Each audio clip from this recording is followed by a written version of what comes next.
Muna ilalagay natin cash. Ang ilalagay natin ng 50.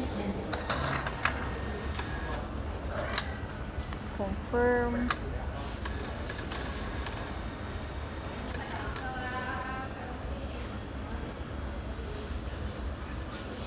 Okay, 50. Yan, natin. Tapos maglagay tayo ng uli. Cash.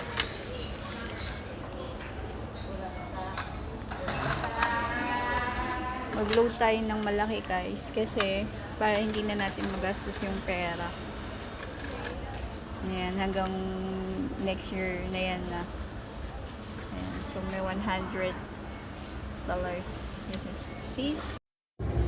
Ganyan mag-top up dito.